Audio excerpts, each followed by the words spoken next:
I'm in the middle of the field. The safe, we're just pushing guys over. Right here going towards Javelin on both sides. My truck ran out of gas. There's one car here. Got chasing to the woods. On December 7th, 2000, Trevor Deely attended his office Christmas party at a nightclub near the Bank of Ireland in Dublin, where he worked in IT.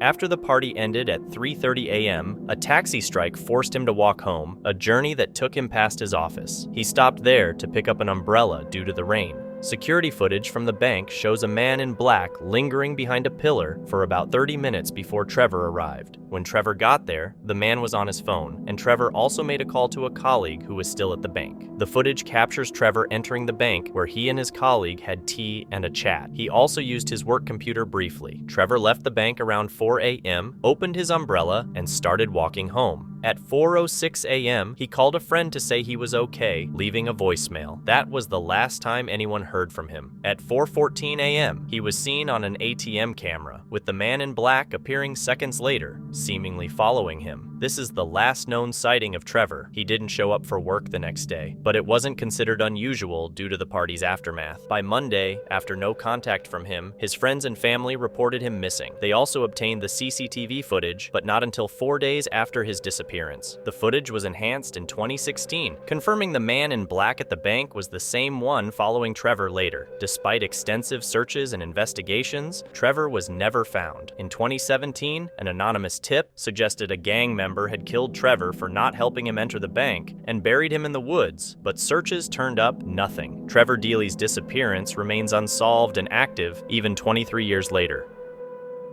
On the morning of April 6, 1986, Anthonette Kaido's mother experienced every parent's worst nightmare when she went to wake up her 9-year-old daughter and found that her bed was empty. I started panicking until we checked with all the neighbors, went to every house, and nobody had no sight seen of her. The police were called right away, but the investigation didn't lead to anything. A year after Anthonette Kaido disappeared, the Gallup Police Department received a chilling phone call. Okay, whereabouts in Albuquerque? The frantic caller claimed to be Anthonette Kaido, which her mother recognized by her voice. Before Anthonette could say anything to the police, an adult voice shouted in the background, and the call abruptly ended with the sound of the girl screaming. Hello? Anthonette, where are you? Anthonette?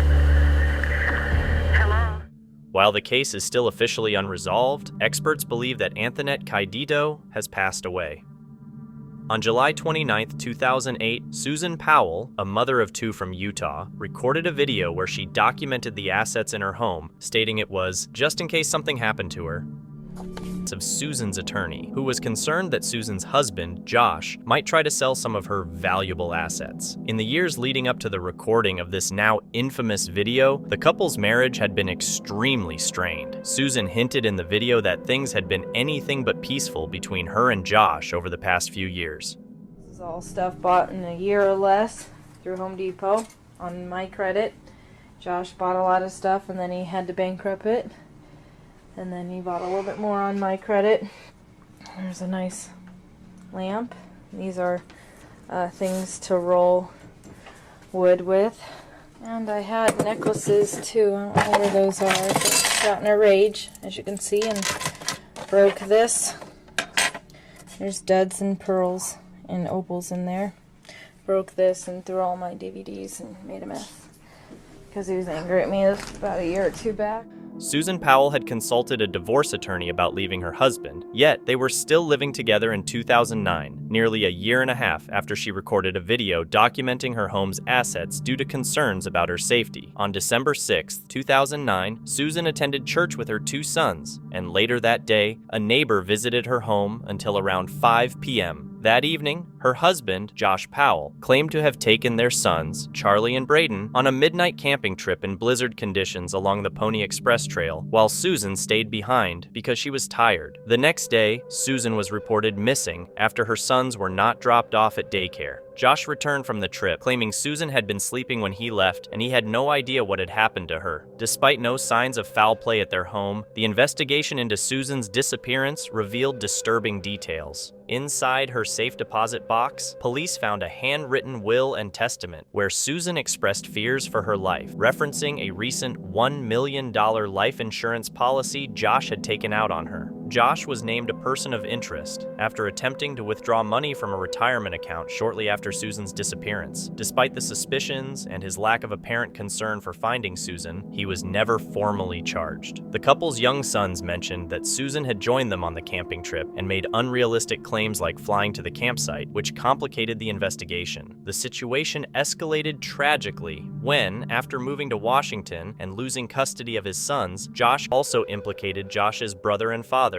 but both ended inconclusively, with Michael, Josh's brother, also committing suicide in 2013. Years later, Susan's father won a nearly $100 million lawsuit against Washington State for negligence in the deaths of the two boys, donating a significant portion to charity for domestic violence survivors. People continue to honor Susan's memory annually in her hometown of Puyallup, Washington. The last video she made gained haunting significance, reflecting her fears about her safety. Despite leads and searches in isolated locations like abandoned mines in Utah, it's increasingly unlikely that Susan's remains will be found.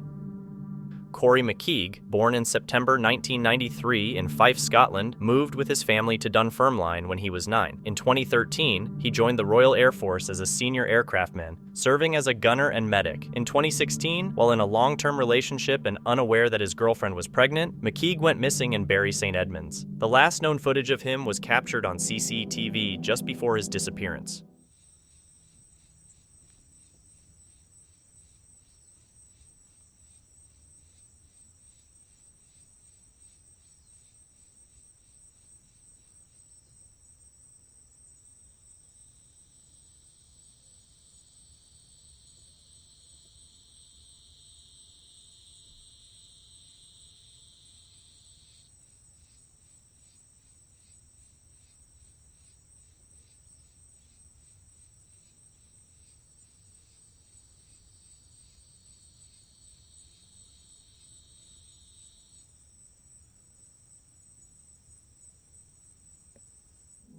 Corrie was last seen entering a cul-de-sac in Bury St. Edmunds, which was covered by CCTV and had only one way in and out. It is believed that he climbed into an industrial bin in this area. About 45 minutes later, a bin lorry arrived to empty the bin. Suffolk Constabulary spent £2.1 million investigating his case, making it one of the costliest missing person searches they have ever conducted. Despite extensive efforts, McKeague and his mobile phone were never found. On the night he went missing, he had slept briefly in a doorway before moving to the cul-de-sac. His parked car nearby added to the mystery. In March 2022, an inquest concluded that McKeague likely died from compression asphyxia after climbing into a commercial waste bin, although his body and mobile phone have still not been located.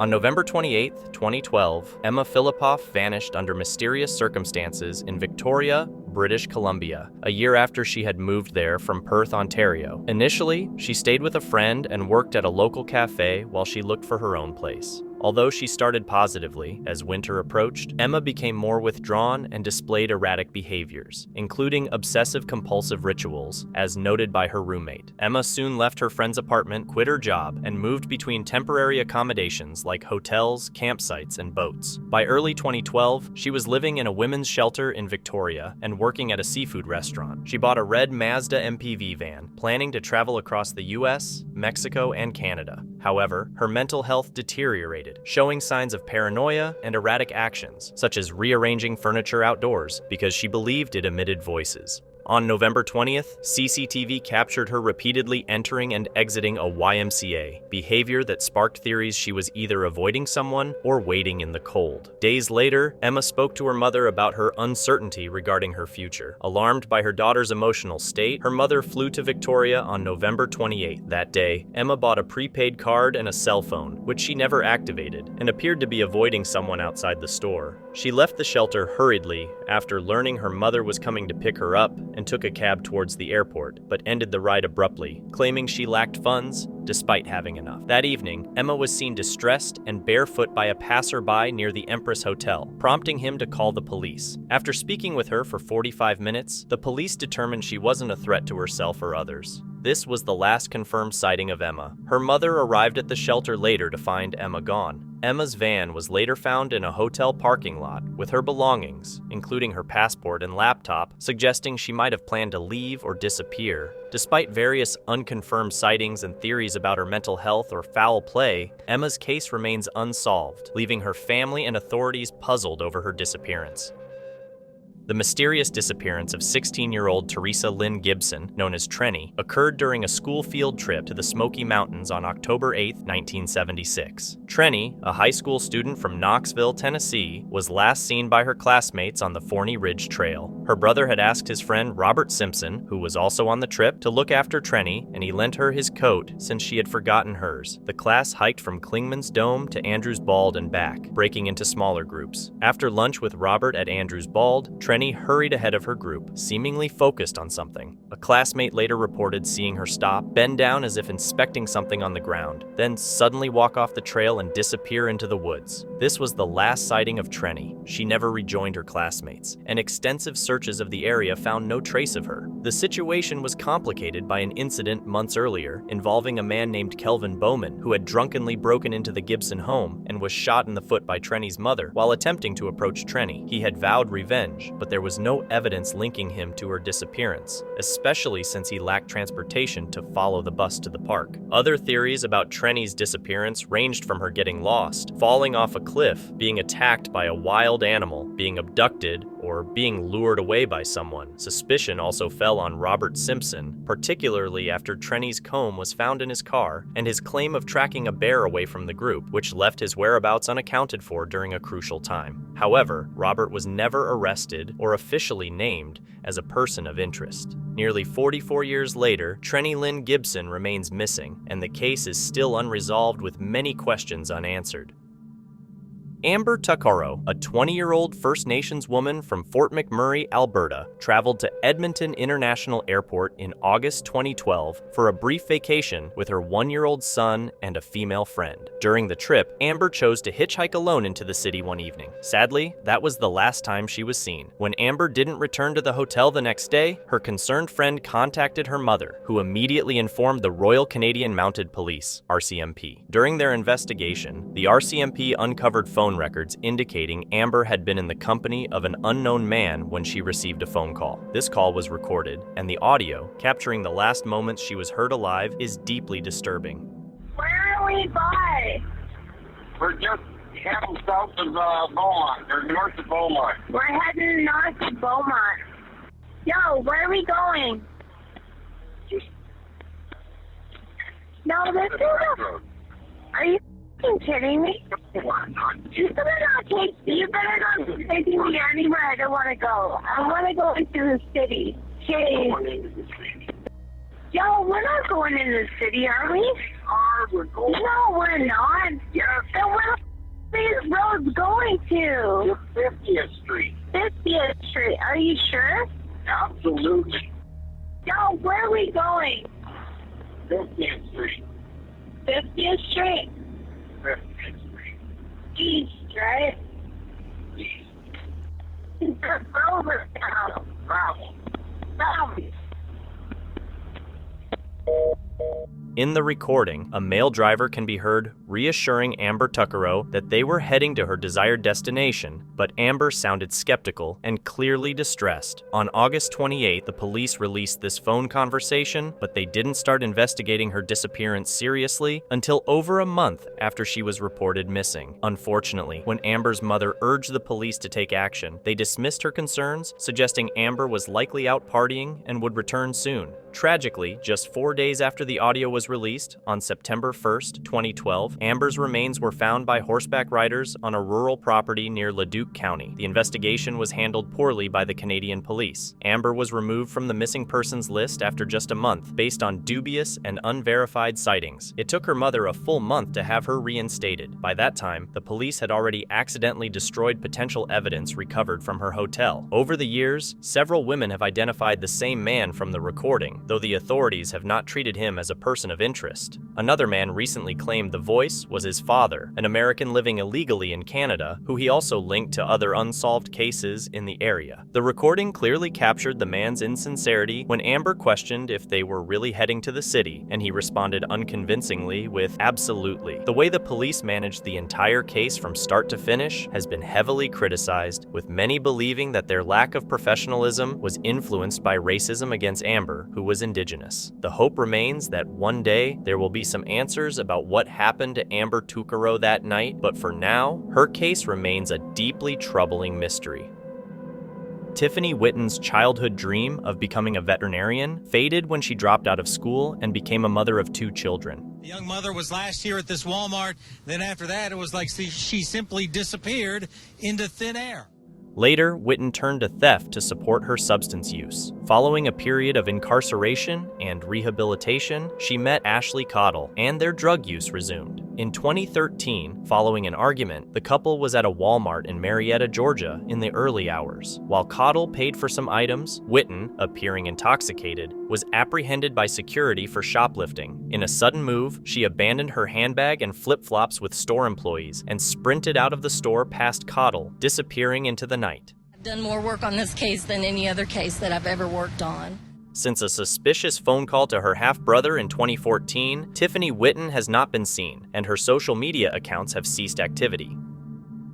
In late 2014, a YouTuber named Kenny V, using the username SnakebitMcGee, commented on a video titled, "Area 51 Technician's Son Reveals Secret Alternative Energy." Kenny, who enjoys long-distance hiking, shared an experience from one of his hikes near Nellis Air Force Base. He mentioned discovering a hidden cave with an entrance shaped like a perfect capital M. Despite his habit of exploring every cave he finds, this one made his whole body vibrate as he approached the entrance. Feeling increasingly scared, he quickly left. His comment stirred debate, with some doubting his story and others encouraging him to revisit the cave and document it. Kenny accepted the challenge and posted a video of his hike in the Nevada desert on October 18th that year, attempting to locate the cave again.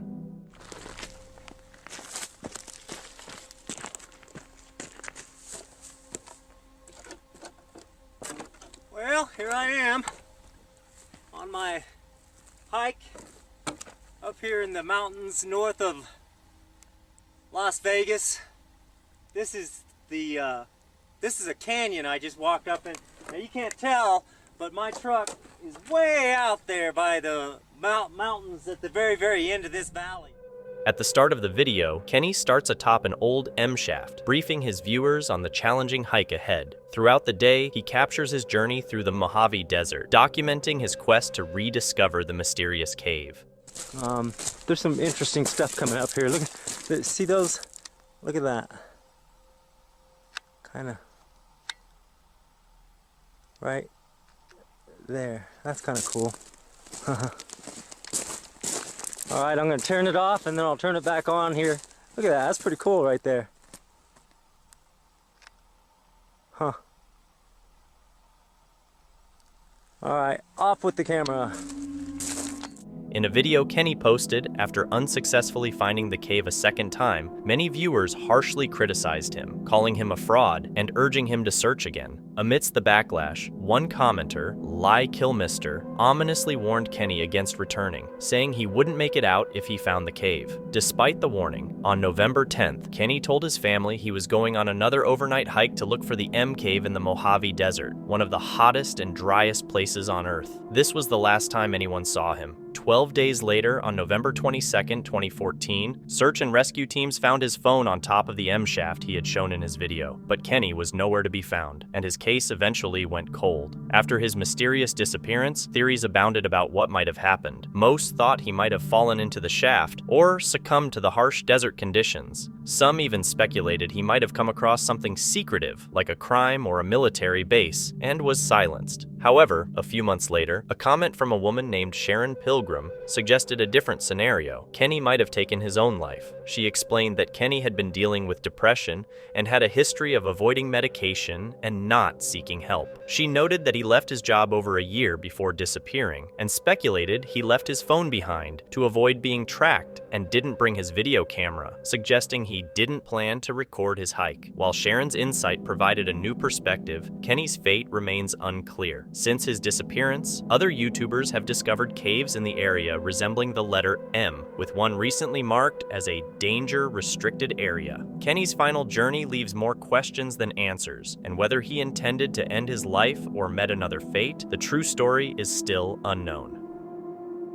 Andrew Gostin was a 14-year-old straight-A student from Doncaster, South Yorkshire, who disappeared in 2007. On the morning he vanished, everything seemed normal. He left for school, but detoured to a petrol station to withdraw £200 from his bank account. Instead of going to school, he returned home, changed into casual clothes, and took a train to London without telling anyone. He purchased a one-way ticket, despite being offered a return ticket for just 50 pence more, which he declined twice. He was last seen on CCTV at King's Cross Station in London at 11:20 a.m. Despite 122 reported sightings over the years, none have been confirmed. Theories about his disappearance include possible abduction, attending a concert, or escaping due to personal reasons, as he was familiar with London and its transport system. A year after he went missing, a man claimed to have information about Andrew but disappeared before police could speak with him. In 2021, 2 men were arrested on suspicion of kidnapping and human trafficking related to his case,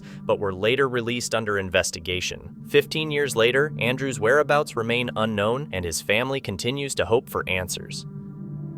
The mysterious case of the Jameson family, who disappeared in 2009, remains unresolved and unsettling. Bobby and Sherilyn Jameson, along with their 6-year-old daughter Madison, were from Eufaula, Oklahoma. Bobby had chronic back pain from a car accident, and Sherilyn suffered from bipolar disorder and sometimes skipped her medication. In October 2009, after pulling Madison out of kindergarten due to a disagreement with the school, the family drove to Red Oak, Oklahoma, to look at a 40-acre plot of land they considered buying. 9 days after their departure, hunters found their truck abandoned on a remote dirt road with the family's belongings inside, including GPS devices, cell phones, wallets, empty medication bottles, and $32,000 in cash. Despite the family's financial troubles, their dog was also found in the truck, severely dehydrated but alive. A disturbing 11-page letter from Sherilyn to Bobby found in the truck hinted at marital issues and grim thoughts about their future. Before they went missing, eerie security footage from their home showed the Jamesons packing their truck in a strange, erratic manner, frequently carrying items to and from the truck for no clear reason. This behavior led psychologists to speculate that they might have been under the influence of drugs. The family had unusual interests. Bobby had talked about spirits in their house and had requested an exorcism, while Sherilyn conducted seances and was fascinated by the paranormal. After their cats died under mysterious circumstances, cryptic messages about witches were found on their property. In November 2013, 4 years after they vanished, hunters discovered skeletal remains 3 miles from where their truck had been abandoned. The remains were identified as those of Bobby, Sherilyn, and Madison, but due to decomposition, the cause of death could not be determined.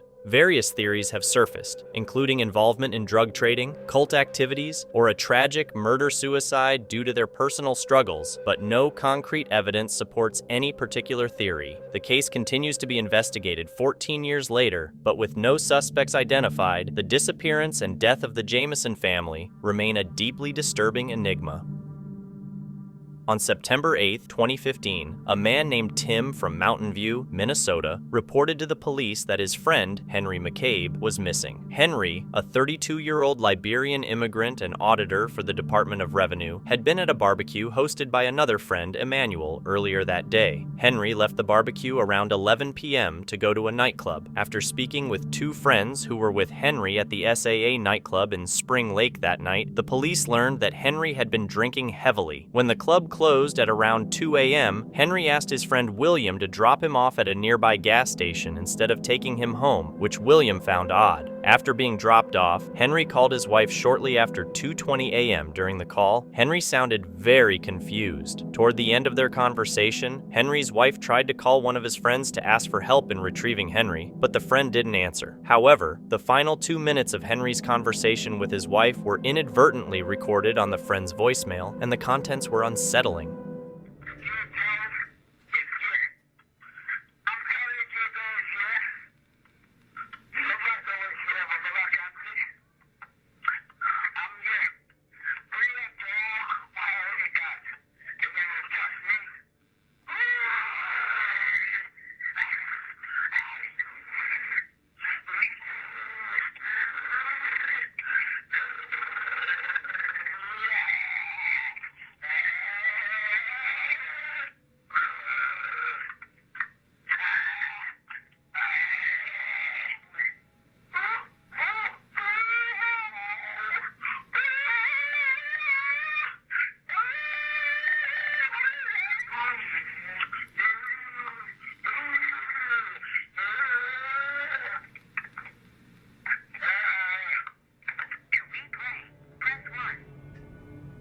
The audio in the voicemail was nearly inaudible, filled with disturbing sounds like growls, moans, and screams, making it hard to understand. On the same night, someone called Henry and thought he sounded like he was in a fight. Henry's wife, Corrine, said his behavior during the call was very unusual, as he normally spoke clearly. Despite this, she only called a friend to check on him and went back to sleep when she didn't get an answer. Corrine insisted to the police that Henry was alive, even though she had no proof. After this creepy voicemail, it was found that Henry had dialed a Texas number over 20 times that day, but it was disconnected when the police checked it. Post-disappearance, his phone made several calls to this number. The investigation found no evidence of William's car at the gas station, where he said he dropped off Henry. William later changed his story, saying he dropped Henry off at a different station. During the search, Emmanuel and 3 men seemed to talk secretly, away from others, raising suspicions. Nearly a month later, an anonymous tip claimed Henry's body was near water and buried, seen by a scared young woman. On November 2nd, Henry's body was found in Rush Lake with no clear signs of how he died. He might have been drowned, committed suicide, or something else might have happened. The case remains deeply mysterious and unresolved. Amy Roe Bechtel went missing in Wyoming's Shoshone National Park in 1997 while preparing for a 10K marathon. On July 24th, after running errands and teaching a gym class, she headed to the park to map out the marathon route but never returned. Her vehicle was later found at the marathon's planned endpoint with unlocked doors, and her belongings such as car keys and sunglasses inside, although her wallet was missing. Despite an extensive search, no trace of Amy was found, and the investigation soon shifted towards a criminal focus due to compromised evidence in her car. Suspicion fell on Amy's husband, Steve, whose alibi was initially confirmed by a friend, but later questioned due to inconsistencies and his unusually calm demeanor when reporting Amy missing. Investigators discovered journals written by Steve that contained violent thoughts towards women, including Amy. Steve ceased cooperation with the police after a confrontational interrogation and refused a polygraph test. Witness accounts placed Amy running in the park on the day she vanished, and one reported seeing a pickup truck similar to Steve's driving away from the area at high speed with a woman resembling Amy inside. Despite these leads and suspicions, Steve has not been charged, and Amy's disappearance remains unsolved. Law enforcement believes foul play was involved, and the case continues to be actively investigated. Kelsey Barth, a 29-year-old mother, disappeared in the Woodland Park area during Thanksgiving 2008. The last confirmed sighting of Kelsey was on surveillance footage at a supermarket, where she was seen shopping with her 1-year-old child. After leaving the store, the details of what happened next are unclear. Concern escalated when Kelsey did not contact her family, which was unusual given her holiday plans. Her fiancé, Patrick Frazee, told police that after grocery shopping, Kelsey returned home to drop off their child and then vanished. That same day, her employer received a text from Kelsey stating she would not be returning to work that week. The last signal from Kelsey's phone was detected in a town 600 miles from Woodland Park. Following her disappearance, a massive search began. On December 2nd, Kelsey's mother made a public plea for her daughter's safe return during a press conference, which Frazee did not attend. Later, Frazee was arrested on charges related to Kelsey's murder. During a search of his property, a fragment of a tooth was found and sent for analysis. Frazie's girlfriend also alleged that he had confessed to killing Kelsey and had disposed of her body, possibly in a landfill or a river. Despite extensive searches based on these leads, no conclusive evidence has been found. As it stands, Frazie's involvement remains in question, and the case hinges on sparse evidence aside from the video of Kelsey's last known whereabouts.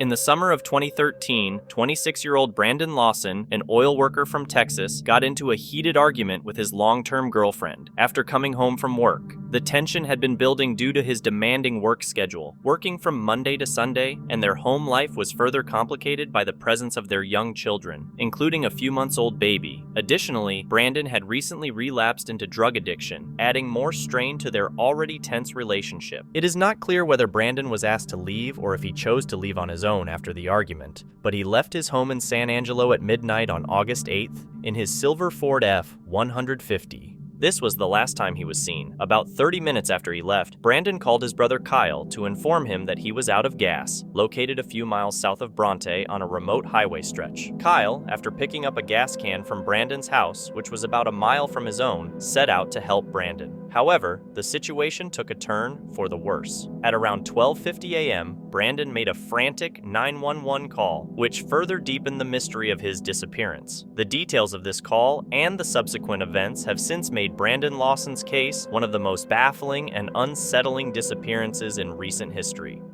911 emergency. Yes, I'm in the middle of the field. It's like we're just pushing some guys over. Right here going towards Javelin on both sides. My truck ran out of gas. There's one car here. Got taken to the woods. Please hurry. Okay, now run that by me. I'm not talking to him. I actually ran into him. Ah, you ran into him. Okay. Got the first guy. Do you need an ambulance? Yeah, no, I need the cops. Okay. Is anybody hurt? Hello? Hello? Hello?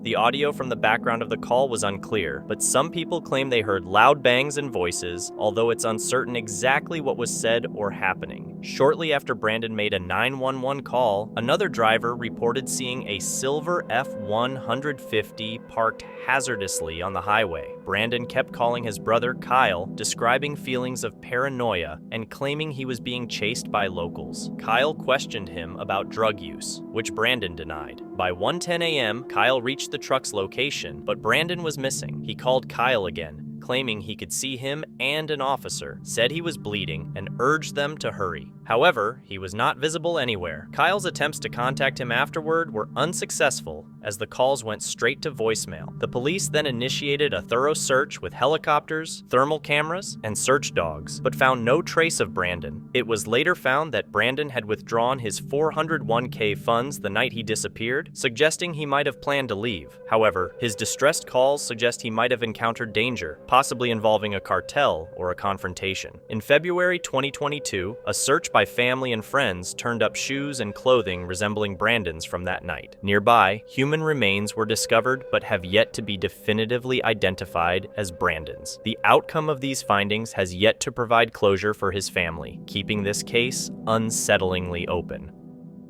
On the evening of July 29, 2015, Stephen Mackerel spent time at Lucky's Tavern in Fort Lauderdale with his brother and friends. His brother left at 11 p.m., advising Stephen, who was drunk, to head home safely. However, Stephen stayed on, planning to meet his friends around 1:30 a.m. at a nearby Walgreens parking lot, but he never showed up and was never seen again. Stephen lived with his parents and worked as a poker dealer in a nearby casino. His absence the next day and failure to show up for work raised alarms. Despite the presence of several surveillance systems in the area he was last seen, it took weeks to gather footage. Meanwhile, police speculated he might have had an accident due to intoxication and searched various water bodies without finding anything. His phone, which died at the bar, was never turned on again, hindering location efforts. Stephen was 25 years old, had a daughter, and plans to marry. His disappearance seemed out of character for someone described as unlikely to abandon his life. 2 weeks after his disappearance, footage showed Steven using his credit card at a gas station in Pompano Beach, about 15 miles from the bar. Surveillance video captured him buying snacks, appearing intoxicated, and then talking to 2 women out of the camera's view. Additional footage later revealed Steven in a parking lot altercation with a driver of a silver sedan. After an initial confrontation where Steven threw his drink at the car, the sedan left but returned minutes later, tailing Steven as he drove away in his white Ford Fusion. This was the last sighting of Steven. The driver, an unidentified African-American man, was seen shirtless in the store before the incident, but was never identified. For 8 years, the Fort Lauderdale police have searched for Steven's car in over 20 bodies of water, finding numerous other vehicles but none related to Steven's case. His disappearance remains a mystery, with no clear evidence whether it was an accident or something more sinister.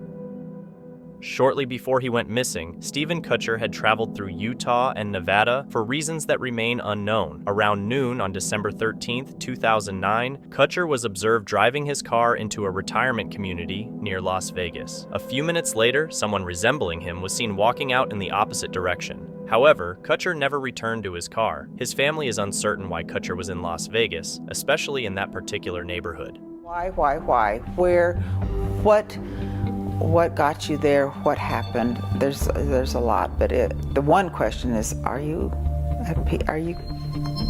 comfortable? Are you safe? Are you at peace? Later that day, Steven Kutcher's cell phone pinged a tower located approximately 10 miles northeast of the retirement community. Kutcher remains missing, leaving behind a trail of puzzling clues that have only added to the frustration of investigators and his family. Steve Kutcher, after working as a journalist, struggled to find stable employment amid the 2009 recession. My personal opinion, for him to have planned all this out to disappear and without a trace. One day, Steve Kutcher left his home in St. George, Utah, and went on a road trip for unknown reasons. He was caught on a security camera at a retirement community in Henderson, Nevada, parking his car. Around noon, he briefly appeared on camera before disappearing. It's unclear where he went next. He returned to his car to pick up something, possibly a file, before walking away again and vanishing for 2 days. Kutcher's cell phone later pinged nearby. Some relatives of Susan Powell, who had disappeared a week earlier, suggested they might have left together, but there's no proof of this. 21-year-old Tapiwa Woule, known as Tapi, has been missing for 10 months since disappearing on a night out in Swansea, Wales in February 2019. He told his parents he was going to a local club with friends, a usual activity for him, but his parents asked him to stay in touch, which he typically did. Concern grew when he didn't return home or contact them within 24 hours, prompting them to report him missing. The police gathered CCTV footage from that night showing Tapi's movements after leaving the club around 4:50 a.m. He was seen entering a McDonald's on Oxford Street with a man in a blue shirt, both appearing intoxicated. Tapi left the McDonald's alone and was later captured by cameras walking near student accommodations on New Cut Road at about 5:10 a.m. and then along Sainsbury and Quai Parade at 5:30 a.m. The last sighting of him was behind the Swansea Yacht Club at 7:06 a.m. with no further trace afterward. The footage, released in March 2019, was intended to help jog anyone's memory and gather more information, but so far, it has not led to any significant leads. The man in the blue shirt was identified and questioned, but didn't provide any helpful information and was not considered a suspect. Tapi's family firmly believes he would not have run away voluntarily. Sophia McKenna, a 21-year-old woman, went missing on May 27, 2018, after heading out on the ocean near Avery Point, Connecticut with her friend, Spencer Mugford. They were last seen on a 14-foot sailboat with no mast, and they posted on social media during their outing. The situation escalated when Mugford's body was later found in Long Island Sound off Old Saybrook, Connecticut on June 8, 2018. Unfortunately, McKenna's body has never been found, and her whereabouts remain unknown. Every day in my head, just always, I miss you, Mommy. So I just come out here just to talk to her. The police said she didn't try to call 911, no voicemail. It's just so bizarre. Either drowned, I'm dead, or someone could have her. There are several distinguishing characteristics and personal details about McKenna that have been shared in the search efforts. She is described as having brown hair, blue eyes, and multiple tattoos, including phrases and symbols on her left foot, ankle, and behind her ear. Complete strangers out there looking for me, looking for her. Thank you. Well, God bless you. It's gone on way too long, her being missing. Despite extensive search and investigation efforts, including the recovery of the sailboat they used, McKenna's disappearance remains unresolved. Claudia Lawrence, a chef at the University of York, went missing on March 18, 2009. She was last seen and heard from the night before her disappearance. The initial investigation by North Yorkshire Police treated it as a missing persons case, but was later escalated to a suspected murder inquiry due to the persistent appeals from her family and lack of any contact from Claudia, which was unusual for her. Several leads and theories were explored, including the possibility that Claudia had left voluntarily or met with foul play, either by someone unknown or someone within her personal circle. He just acknowledged you if you passed him, and you didn't see anything of him. Don't really see him at all. I could barely give you a description of him, what he looked like. Really. Key pieces of evidence included her mobile phone, which was turned off the day after she was last seen, and various sightings of suspicious individuals in the area around the time of her disappearance. Despite extensive investigations, including searches in both the UK and Cyprus, no conclusive evidence has been found to resolve her case. I think we're encouraged by the fact that something is happening. After a rather long period of nothing happening, but the police have got a lot of work to do. They've been doing a lot of work, and that's good news. How it comes out at the far end, we'll have to wait and see. Her disappearance has been widely covered in the media and even led to legislative changes known as Claudia's Law to assist families dealing with the disappearance of loved ones. Despite numerous arrests over the years, no charges have been brought, and her case remains one of the most well-known unsolved cases in the UK.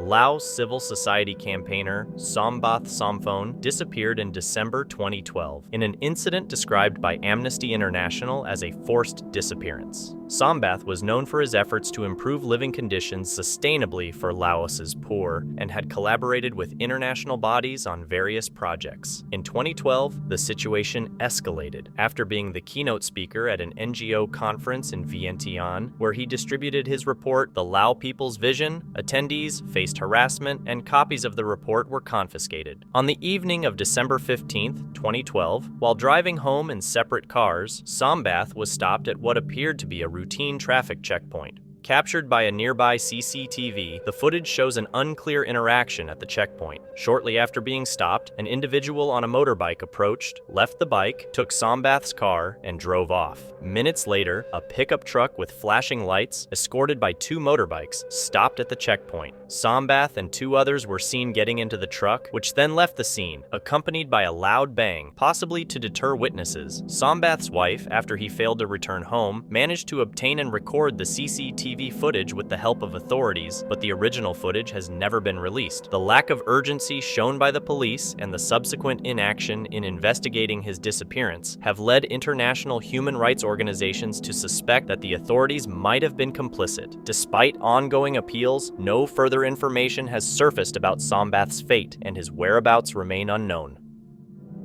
On May 1st, 2022, 32-year-old Toni Shanks from Queensland, Australia, traveled from her residence in Merida, Mexico, to Cancun with her estranged husband, Jorge Astordio, and their 2-year-old daughter for a holiday. After checking out of their hotel the next day, their vehicle was captured by toll road cameras heading back towards Merida. Surprisingly, around noon, the vehicle made a U-turn as seen in the footage. That evening, at around 9 p.m., Carlos Santos, a vacationer, found Toni's daughter Adeline alone outside a church in Cancun. He was informed by a man that he would return for the girl soon, but he never came back. Santos then contacted the police and circulated images of Adeline on social media, which eventually led her grandmother, Leanne, and Uncle Ben to recognize her. Adeline was found unharmed and now resides with her grandparents in Queensland. Later that same night, Toni's car was discovered burnt out in Puerto Morelos, 25 miles from Cancun. Toni has been missing ever since. The police suspect that the key to her disappearance lies in the 8-hour window on May 2nd,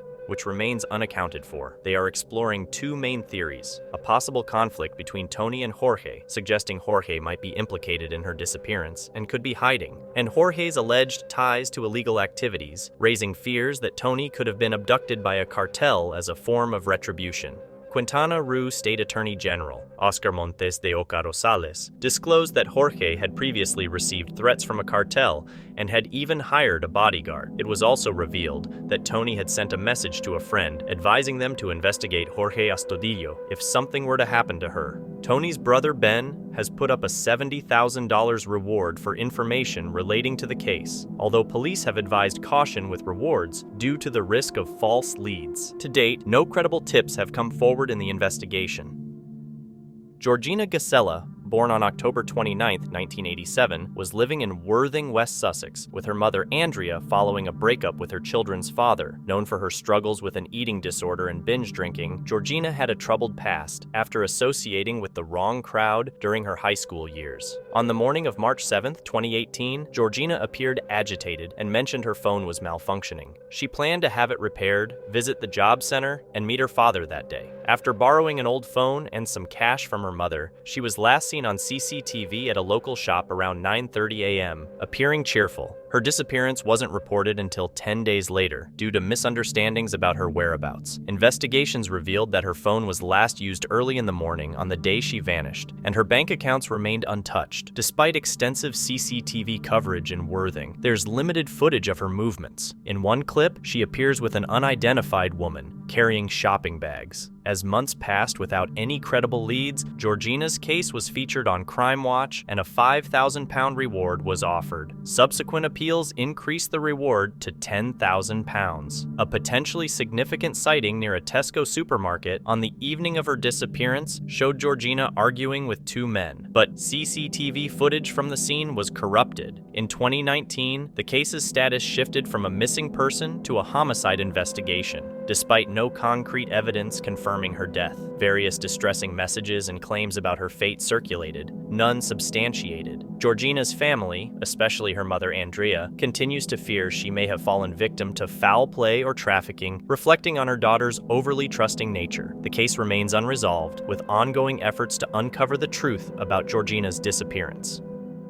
Alice Byrne, a 28-year-old care worker, has been missing since New Year's Day, 2022, after last being seen in Edinburgh, Scotland. Police believe that after leaving a friend's home on Marlborough Street around 10 a.m., Alice headed towards the nearby promenade and beach. Earlier that morning, she had told her family she was attending a beach party. When it was realized that Alice was missing, an investigation commenced involving door-to-door inquiries around the Portobello area and searches of local outbuildings and sheds, though these efforts have not led to any significant findings. In a bid to find her, local residents and business owners have posted flyers displaying her image. Police intensified the search efforts on January 6th, deploying helicopters and a dog unit to search Portobello Beach, followed by drone searches the next day conducted by the Air Support Unit from Glasgow. Despite these efforts, Alice has not been found. CCTV footage revealed that Alice was last seen wearing a black top, black ripped jeans, white shoes, and carrying a khaki-colored jacket. She is described as around 5 feet 6 inches tall with a medium build and short black hair. Investigators believe Alice may have entered the water alone, but her fate after that is unclear. The police continue to seek information from the public to help locate Alice Byrne. Jan Yongsson, a 41-year-old father of 4 and taxi driver from Iceland, disappeared during a weekend trip to Dublin, Ireland. He arrived on February 8, 2019, to participate in a poker tournament and was scheduled to explore the city with his fiancée, Jana, who joined him the next day. On the morning of February 9th, after meeting with Jana in their hotel room, Jan left the Bonington Hotel at 11:05 a.m., with CCTV capturing his last confirmed sighting as he walked past Megaton's bar and then near Highfield Hospital on Swords Road. Jana reported Jan missing on February 10, 2019. Despite efforts, police couldn't retrieve useful CCTV footage beyond these initial sightings. Jan had left behind personal items like his passport at the hotel, though it was believed he had a room key card, possibly a debit card, and some cash with him. There was no activity on his bank accounts after he left the hotel. It's noted that Jan had lost 4,000 euros in the poker tournament, adding to the complexity of his disappearance. In response to his disappearance, 12 family members flew to Ireland to assist with the search and appeared on the Irish TV show Crime Call to appeal for information. A significant search involving 80 volunteers took place on February 23, 2019. Later, in December 2019, the family hired a private investigator, Liam Brady, who, as of February 2020, expressed intentions to interview a person of interest in a European jail. The Yongzhen family continues to visit Ireland regularly, hoping to find Jan and bring him home. Their ordeal remains a painful mystery as they suspect foul play in his disappearance. Frank McKeever, a 63-year-old London resident, has been missing since September 9, 2021. Last seen walking along Highbury Park, efforts to locate him have intensified, with investigators focusing on Hackney, a location Frank was known to frequent, though it is unclear if he was there on the day he disappeared. Authorities have utilized CCTV footage to track his last known movements, releasing this footage publicly in hopes that it might trigger any leads. They have also circulated photos of a rucksack similar to the one Frank was carrying when he went missing, emphasizing the importance of locating this item. A reward of $20,000 has been offered for information leading to Frank's whereabouts, reflecting the serious concern over his safety. The police suspect foul play and suggest that he may have come to serious harm, noting no activity on his cell phone or bank account since his disappearance. In a significant development, the Met Police arrested a 46-year-old man and a 30-year-old woman on suspicion of murder, and a 45-year-old woman on suspicion of conspiracy to commit murder. All three have been released under investigation as inquiries continue. The search efforts included a detailed examination of Regent's Park Canal by specialists from the Marine Policing Unit, although this did not yield any findings. Frank was last observed wearing a black bomber jacket, a black top, dark pants, and black shoes. The police urge anyone with information about Frank's disappearance to come forward.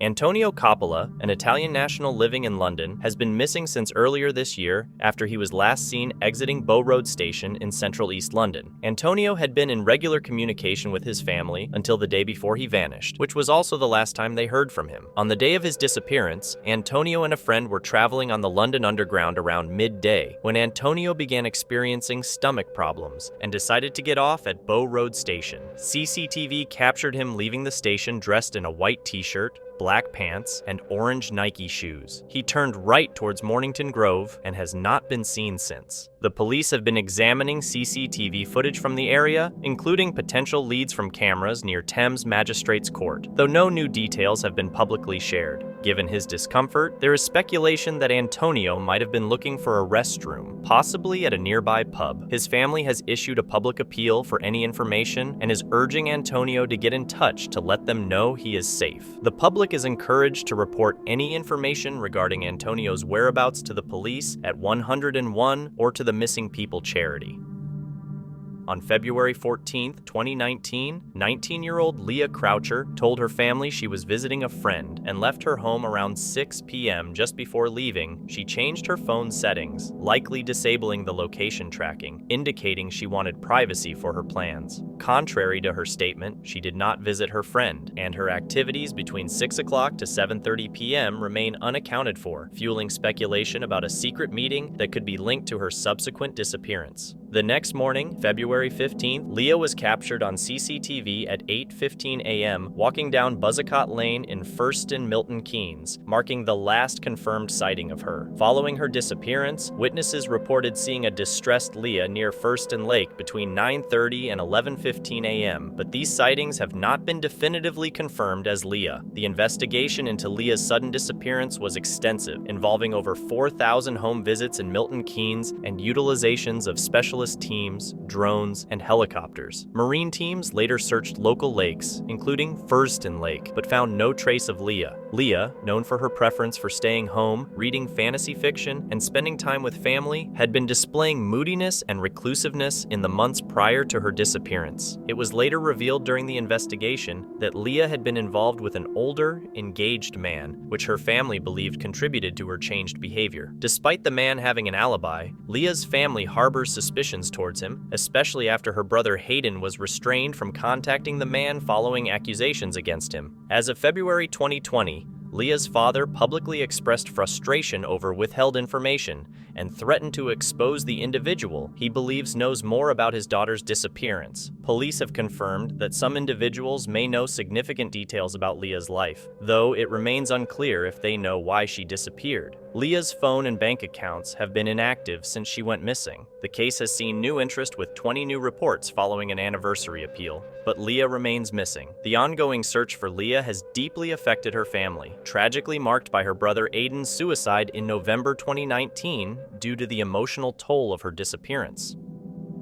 Alex Bradley, a 25-year-old from Nottinghamshire, England, vanished under mysterious circumstances following a house fire on May 28, 2022. Emergency services responded to the fire at her home around 7 p.m., but upon arrival, it was confirmed that Alex had already left the premises before notifying any family members. Earlier that day, Alex had been with her parents in Nottinghamshire, who later reported her missing after she did not return as expected. The origin of the fire remains undetermined. Subsequently, Alex was captured on CCTV walking along Colcart Road in Birstall, West Yorkshire, heading towards the services at the junction of the A6 and A46. Detective Inspector Mark Brennan expressed concerns that Alex might have been injured during the fire and emphasized the family's worries for her safety. Despite extensive local searches and public appeals for information, no further leads have been found, and Alex's whereabouts continue to be unknown. She is described as very thin, about 5 feet 2 inches tall, with bleach blonde hair that shows a few inches of natural color at the roots due to growth. She was last seen wearing her hair in a bun. On the day she disappeared, she wore black jeans and a parka-style jacket with a hood, and she carried a black bag. Anyone with information is urged to contact the police.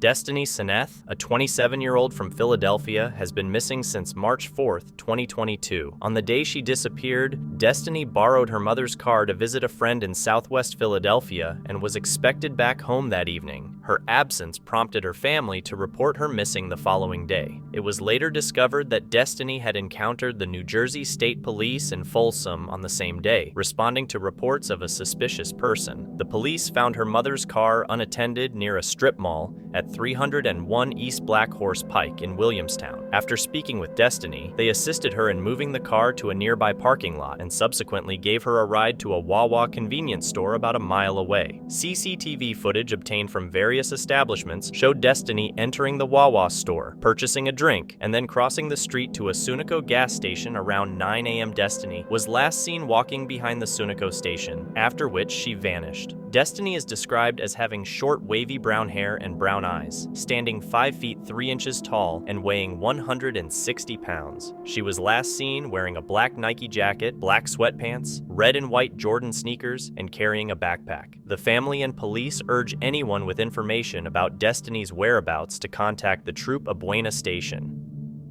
The case of Lars Mittank is as mysterious as it is unsettling. The 28-year-old German man was on vacation in Bulgaria with friends when he got into a physical altercation over football with some strangers. Mittank suffered a ruptured eardrum in the altercation, which prevented him from flying home with his friends. Alone, he began to exhibit strange behavior, which was captured on the hotel's CCTV footage. He reportedly called his mother, claiming that 4 men were trying to kill him. Mittank was last seen on CCTV fleeing Varna Airport and running into a nearby field. Since then, he has not been seen or heard from, and the reason behind his sudden paranoia remains unknown.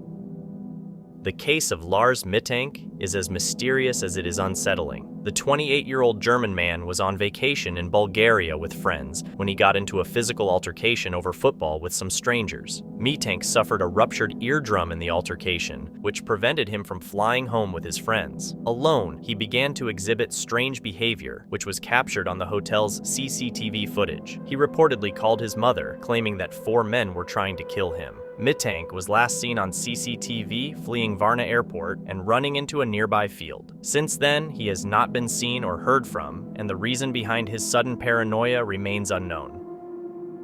John P. Wheeler III, also called Jack by friends, was a respected former White House aide and military veteran. His mysterious death occurred in 2010 when he was found in a dumpster. Before his death, CCTV footage captured him acting strangely and seemingly scared, adding confusion to his unsolved murder. Jack was born in Texas in 1944 and grew up in a military family. He attended the U.S. Military Academy at West Point and later Harvard University. After serving in Vietnam, he got a law degree from Yale and worked in Washington, D.C., involving himself in government and various charities, especially for Vietnam veterans and the deaf. Jack's career was notable, but no clear motive for his murder has emerged. His wife, Catherine, said despite Jack making many enemies, she couldn't see why anyone would want to kill him. Their marriage was unconventional. They lived separately, with Jack often staying at the Metropolitan Club in D.C. On December 24, 2010, Jack was in New York with Catherine, but returned to D.C. soon after. His last days saw him reportedly involved in a vandalism incident near his home, reported a burglary at his house, and was seen disoriented and unkempt in various places in Wilmington, Delaware. His final sighting was on December 30th, and by the morning of December 31st, he was found dead from blunt force trauma.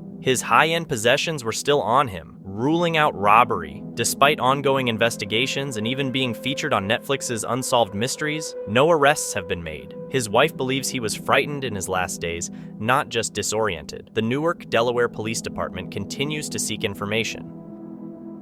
On July 27, 2017, 34-year-old Nusrat Jahan was reported missing after planning to visit Aberdeen Beach. She left her job at Marischal College around 4 p.m., heading to the beach, which was crowded due to good weather. Although a woman resembling Nusrat was seen at the beach around 6:15 p.m., it's unclear if this was her. Nusrat last contacted a friend at 9:30 p.m., and since then, there has been no communication. A large search operation was initiated, including a police helicopter, dogs, divers, and mountain rescue teams, focusing on areas from Bridge of Dawn to Aberdeen and the cliffs at Cove. Despite these efforts and public appeals, there has been no sign of Nusrat. Police released CCTV footage of Nusrat leaving work and a photo of the jacket she was wearing, but no substantial leads emerged, and the search efforts were eventually scaled down. Nusrat is about 5'3" inches tall, with dark hair, a slim build, and was last seen wearing flat black shoes, black leggings or jeans, a light gray pattern top, black rimmed glasses, and carrying a white handbag with a black band. 7 years on, her disappearance remains unresolved.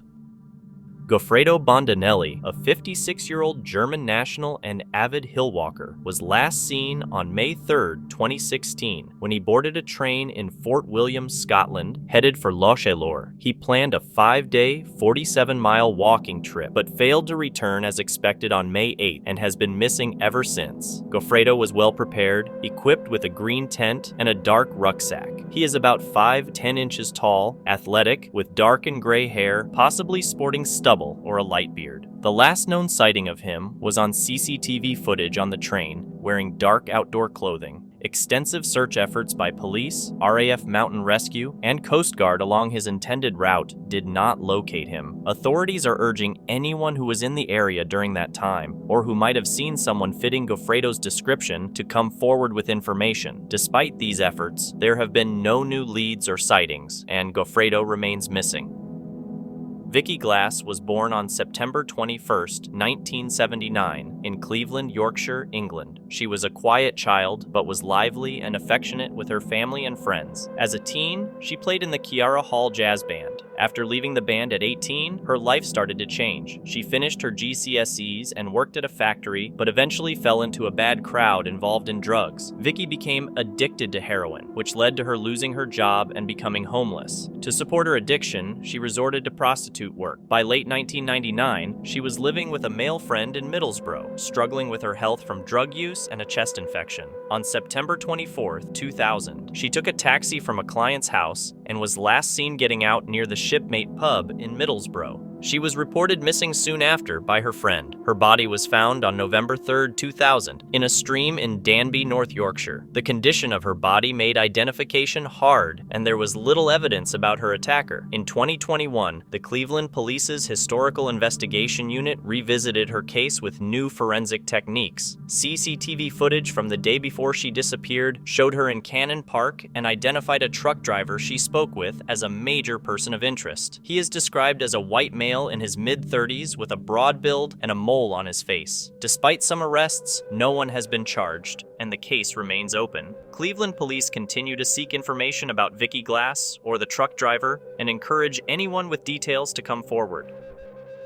Brian McGowan, a 42-year-old man from Plean, Central Scotland, has been missing since September 21, 2017. He was last observed in the Gillespie Terrace area and possibly in the Gallimere Drive area on the early morning of September 22nd. Brian is described as 5'10" inches tall, slim, with short brown hair, blue eyes, and tattoos on his fingers. He was last seen wearing light gray tracksuit pants with black stripes, a black Nike baseball cap, black and gray trainers, and a black G-Star jacket. CCTV footage captured Brian walking near the Klansman pub on Main Street. Police are seeking information from two people also seen in the footage, a man and a woman walking their dogs, and another man outside the pub. Brian's fiancée, Janet Wales, has faced accusations on social media suggesting she knows Brian's whereabouts or may have harmed him, which she has publicly denied. The couple had a disagreement over Brian's use of Valium, which Janet disapproved of due to his history of violent behavior under its influence. Brian had previously served a life sentence for the murder of Andrew Robertson and was released on license in January 2017. The night he disappeared, after an argument about his Valium use, Janet called the police. They later went out for takeout, during which Brian was acting erratically. Janet left him, expecting him to return home, but he never did. She reported him missing the next day. A Facebook page was created accusing Janet of involvement in his disappearance, which police advised her to ignore. Janet believes Brian may have been a victim of foul play, noting his uncollected medication as a concerning sign. Anyone with information about Brian McGowan's disappearance is urged to contact Crime Stoppers.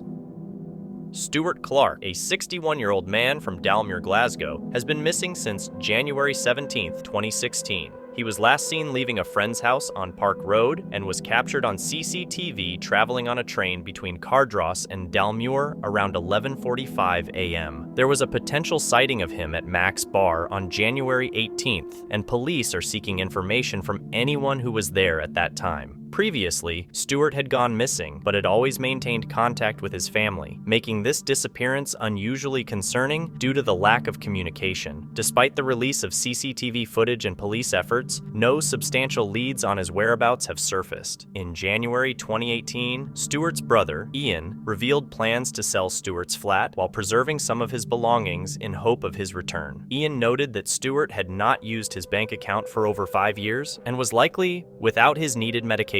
Ian last spoke to Stuart just 10 minutes before he vanished, after which Stuart failed to meet another friend for lunch as planned. The last confirmed sighting of Stuart was entering a building on Burn Street at about 12:30 p.m. on the day he went missing. Stuart is described as 6'2" inches tall with red hair, a red beard, and a medium build. He wears glasses and has a distinctive stilted walk. At the time he disappeared, he was wearing a dark waterproof jacket and carrying a black and gray rucksack. Anyone with information about Stuart Clark's disappearance is encouraged to contact the Missing People charity in the UK.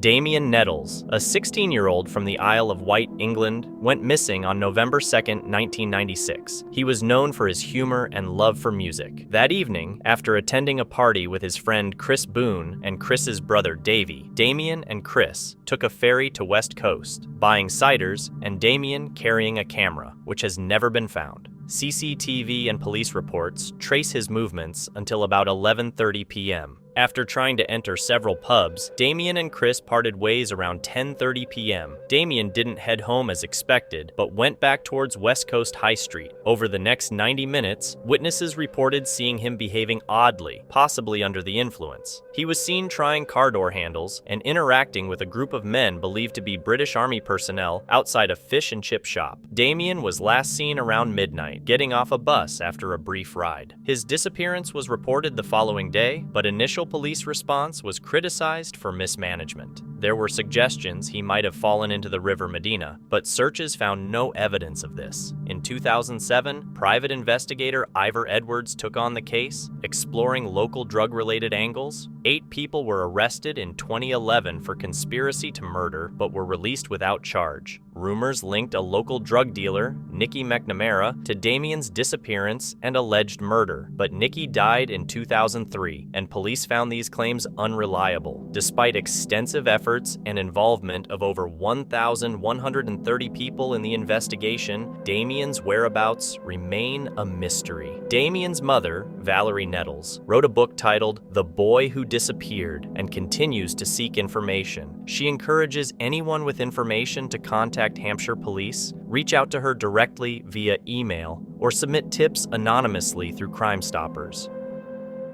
Logan Towerer, an 18-year-old with autism, went missing for 2.5 weeks after leaving home on October 13th. He left with just a few belongings, including clothes, books, a lighter, and flashlights, and intended to show his parents that he could be independent. Clothes, some books, a lighter, flashlight. Logan wandered as far as the Blue Mountain Quarry, about 35 kilometers from his home, and managed to survive by finding apple trees and following his instincts. Luckily, whenever I was hungry, I'd get a gut feeling to go a certain way. Once in a while, I'd find an apple tree. It was like an adventure, a new world. But later on, I just had the feeling that I needed to go home. His disappearance led to an extensive search effort involving ground search teams, K-9 units, an emergency response team, and aviation services, with over 11,000 members joining a Facebook group dedicated to the search. Including OPP ground search teams, K-9 units, emergency response team, and aviation services, including a helicopter and remote piloted aircraft system. I was lucky to get like 4 hours sleep a night, and I've just put my phone down and I've been able to just feel like I've been able to just rest now. It's great. I'm just so happy. Like I planned on how I was gonna escape. How long did you escape? Logan's mother, Jenny, felt frustration as she had to push authorities to take the search for her son seriously, given his age and unique needs. They also told me, he's 18, and so I think they did. They needed to take it serious, and they needed to listen to Mom's gut. I wanted to show my parents that I could live a life without them. We're going to try different steps in order to keep him happy and find him what he wants to do. I'm looking forward to possibly getting a job. I'm into detective. Logan's return has brought relief to his family, who are now focusing on helping him find purpose and independence, with Logan expressing an interest in possibly working as a detective in the future. A girl named Kamaya Vix went missing in Port Wentworth near the Savannah Highlands area. Kamaya was last seen near a wooded area close to the Lakeshore neighborhood where her mother lives. The situation began when Kamaya's mother was seen pushing her in a stroller around 5 p.m. on Tuesday. By 7 a.m. on Wednesday, the mother was found alone and appeared to be in distress, prompting her to contact the police about her missing daughter. When police arrived, they found signs that something had happened. The stroller was overturned, and her mother's flip-flops were near a pond, raising concern that Kamaya might be nearby or even in the water. To aid the search, local police called in Marine Control, and a search team was deployed, involving officers, firefighters, volunteers, and even horses to cover more ground. Boys, come be one of our crews, Task Force 5, stand by, I'm trying to get his position. We got you. We got you now. Lord, I love you, thank you. You've been here a long time, haven't you, baby? Over here! Over here! Task Force 5, up there, please. Come on. Go ahead. Here, hold my baton, just watch. The ATV in the woods. You need to have contact with a child, we're confirming. You want to go see your mama? You ready to see your mama? Okay, she's going. Except for I need to know immediately what kind of status we have. Healthy condition? Yes. No visible scrape marks? No. She's a child that confirmed the leopard shorts and purple gel shoes. Tell them to let me talk. Task Force 5. Task Force 5. Give me the update on the child. You ready to copy? Prepare to receive. Go. What? Child doesn't look to be harmed in any way. Found against a small tree. About I don't know, 40 yards off the path next to the canal. She's wearing the clothes that were described. Leopard print bottoms and a white t-shirt. Has a few little cuts and scratches to the legs. 10-4 Parker. Bring her out to the canal. Come this way. Parker, come this, Parker. Parker. Come in, we'll make a path for you.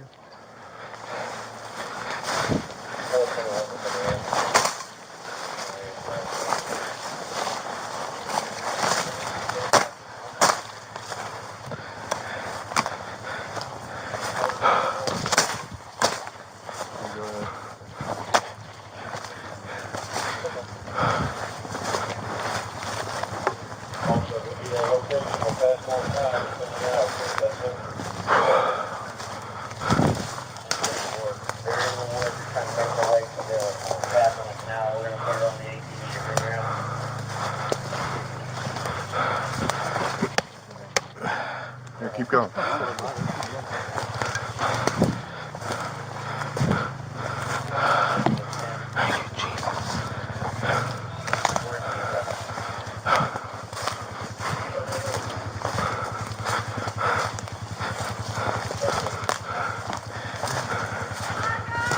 We're coming! We're coming!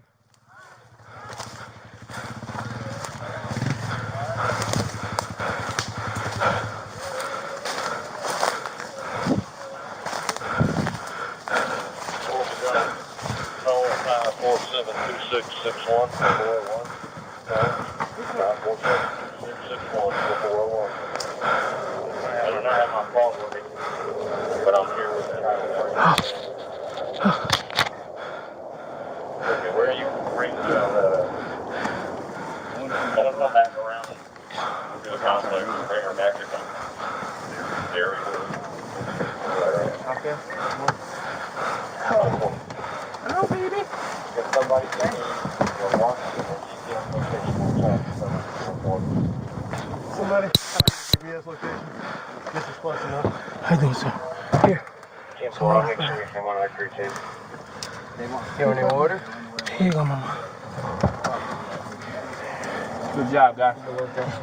Yes, sir. Hang on, I can't hear you. There you go, y'all. Right? Well, yeah.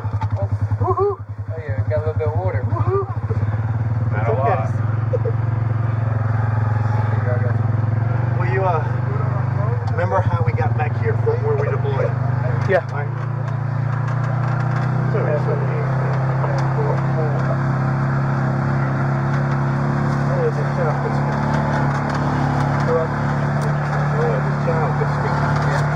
Wow, that's one lucky child.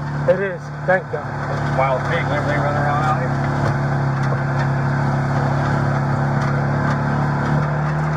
Thank the Lord.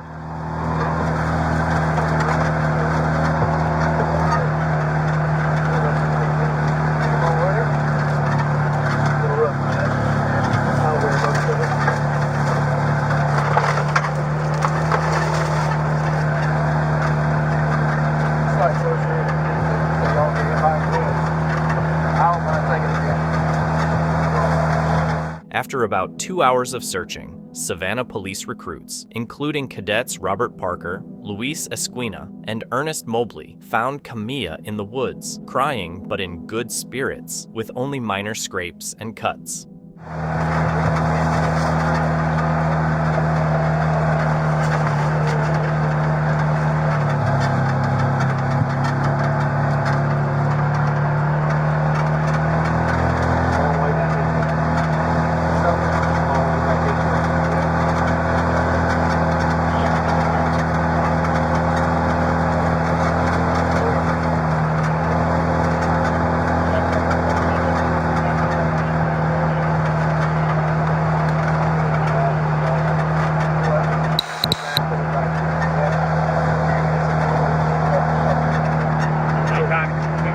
Walked right past her on the path a couple times.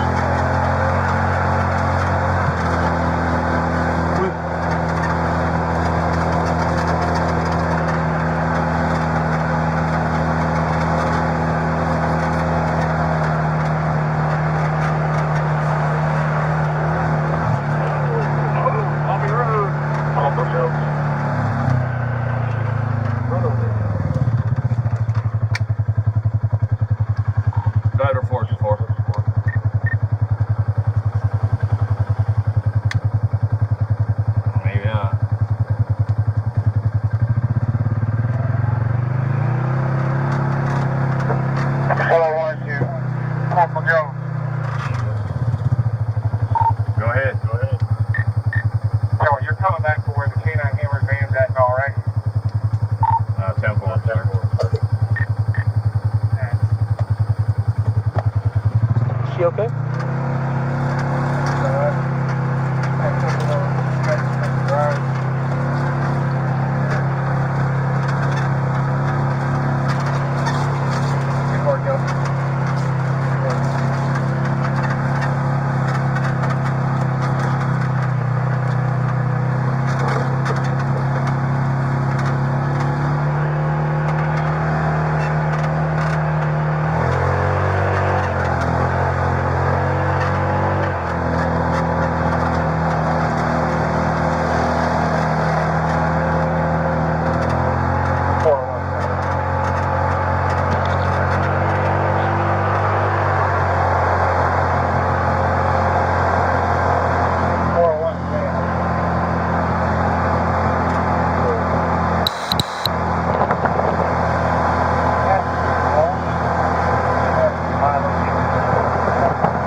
turn right on Sombath, come all the way around.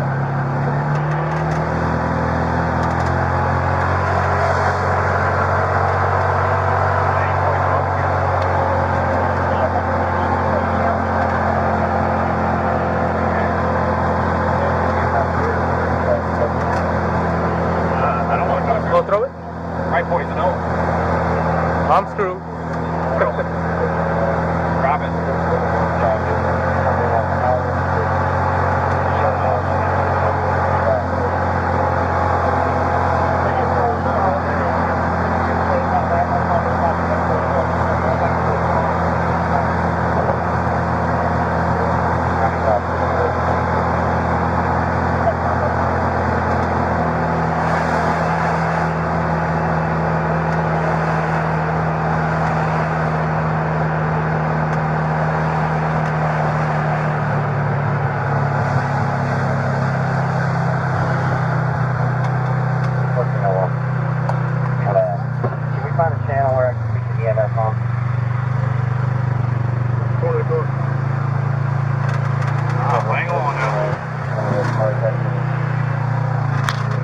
Kamaya was taken to the hospital to be checked, and her mother was also hospitalized and interviewed by investigators. The rescue was a collective effort, with many agencies and volunteers working together, ultimately leading to a successful outcome.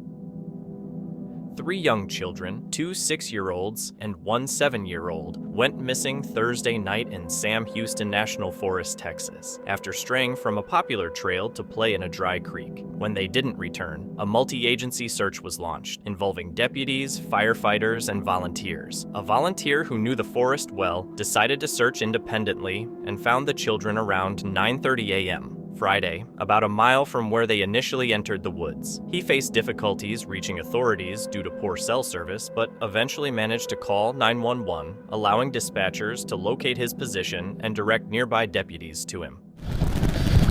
Come on, can y'all come to me? Come to me. Yeah, come to me. There's an opening right here. Come on, kids, come to me. 8206, I got him. I got him.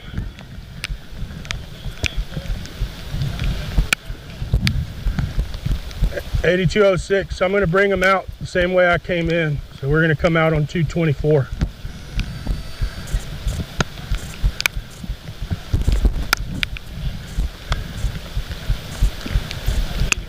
Come on, Timmy. You good, brother? You good? It took me a minute.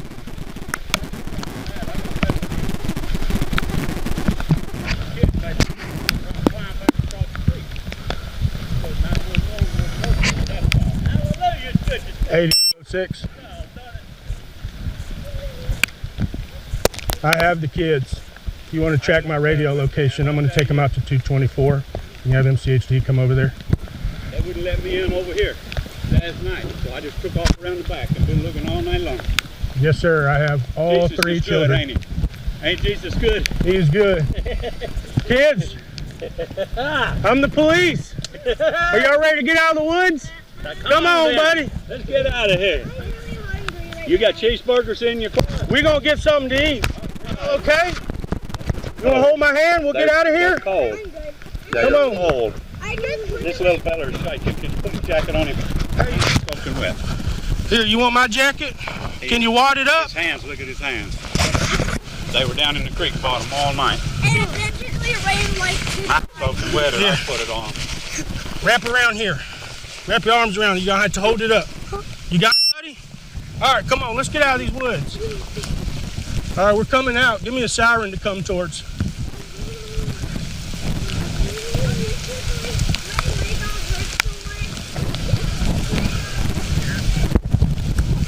No, not yet, but I will when I get there.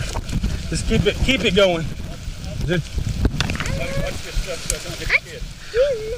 Sergeant Jason Smith from the Montgomery County Precinct 2 Constable's office reached the children and the volunteer. The children told Smith they had taken shelter under a fallen tree overnight, recalling their parents' advice to stay put if lost. One child mentioned being very hungry, leading to some lighthearted exchanges about getting cheeseburgers.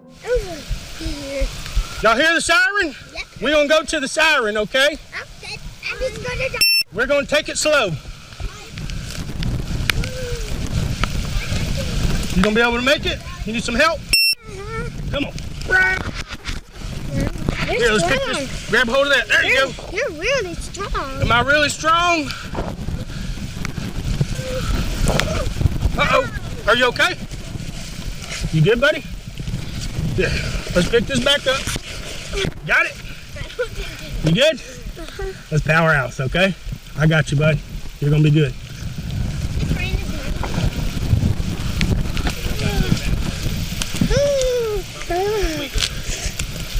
All right, let's wait. Got it, Blue. We're gonna keep digging it up. You got it? Hey, you're doing good, bud. Great job. I'm trying my best. You're doing a great job. Little ma'am, you're doing a great job too. And now let's try our best. Yeah, I'm a gardener now, huh? I don't think Lose your shoe? I got you. I feel you, sir. Can you not hurt? We're gonna come out of here as a team. We'll take our time. Do we have to ride in a police car? Because Well, the ambulance is probably gonna want to look at you. Make sure you're good. Well, I'm still good. My leg is good. I just You wanna take a breather for a minute? Dang it, You good? bleeding. Okay, let's go.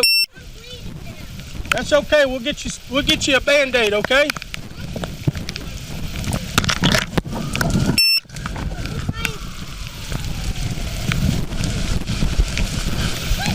Yep.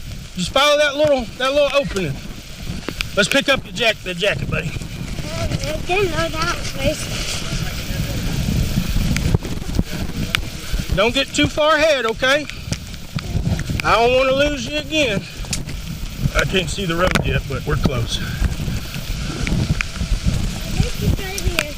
don't remember this day.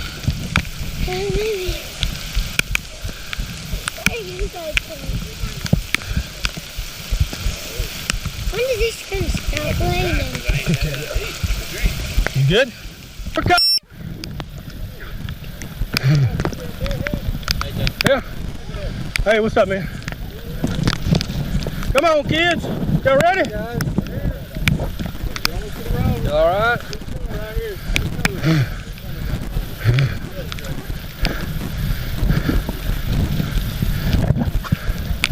Thank you, fellas. Y'all got it? Come on, kids. Let's come out to the road.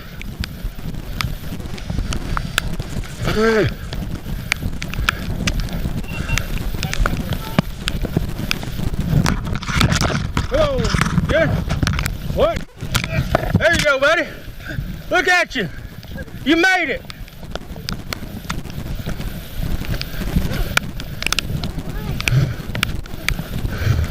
Good job, Ron. Good. They're coming. Confirm all three.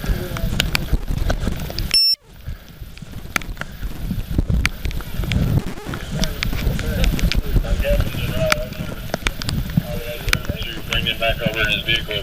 Y'all gonna help him with that after EMS checks him? Roger that. We're still waiting on EMS on site. We'll have him check out after we have the link. That's good. Appreciate it. Hey-ya! Good job. Good job, buddy. We made it, huh? Good job, bud. Yeah!